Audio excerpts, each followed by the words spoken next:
ஸ்தோத்திரம், அபிஷேகத்தை 2 மடங்கு வரங்களை பெற்றுக்கொண்ட எலிசாவின் கையில் இருந்த ஒரு அற்புதமான ஊழியக்காரன் இந்த கேயாசி. கர்த்தருக்கு ஸ்தோத்திரம்.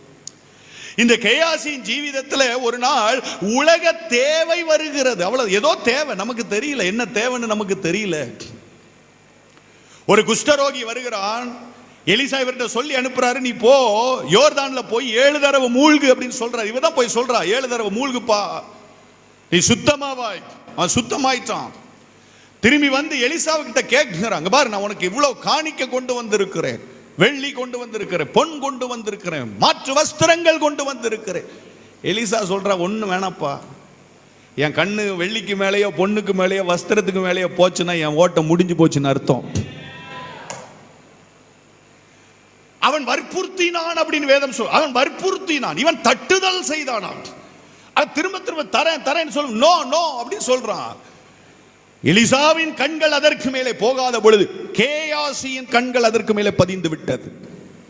என்ன தேவைன்னு நமக்கு தெரியாது. நியாயமான தேவையா கூட இருக்கலாம். ஸ்தோத்திரம். நியாயமான தேவையாக கூட இருக்கலாம். ஆனா அவனுடைய ஓட்டத்தை அது தடை செய்து போட்டு, அதனால அவன் பின்னால ஓடி போனான் அப்படின்னு வசனம் சொல்லி, நாகமானுக்கு பின்னால ஓடி போனான்.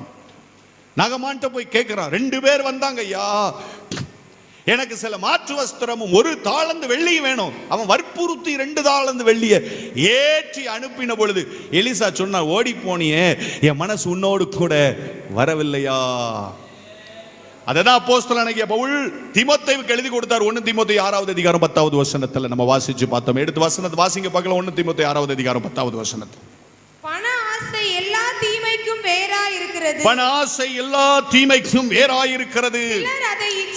சிலர் அதை இச்சித்து விசுவாசத்தை விட்டு வழுவி, பண ஆசையை இச்சித்து விசுவாசத்தை விட்டு வழுவி அநேக வேதனைகளாலே தங்களை உருவ குத்தி கொண்டிருக்கிறார்கள். அநேக வேதனைகளாலே தங்களை உருவ குத்தி கொண்டு இருக்கிறார்கள். நீயோ தேவனுடைய மனுஷனே, நீயோ தேவனது சபையே, தேவனது மனுஷனே, இவைகளை விட்டு ஓடி, இந்த உலகத்தின் கிரியைகளை எல்லாம் விட்டு ஓடி, நீதியையும் தேவபக்தியையும் விசுவாசத்தையும் அன்பையும் பொறுமையையும்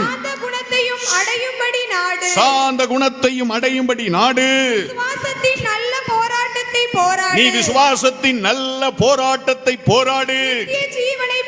உனக்கு முன்னாலே கொடுக்கப்பட்டிருக்கிற நித்திய ஜீவனை பற்றிக்கொள். இதற்காகவே நீ அழைக்கப்பட்டிருக்கிறாய். அல்லேலூயா. நீ எதற்காக அழைக்கப்பட்டிருக்கிறாய்? இதற்காகவே அழைக்கப்பட்டிருக்கிறாய். நித்திய ஜீவனை பற்றிக் கொள்வதற்காகவே அழைக்கப்பட்ட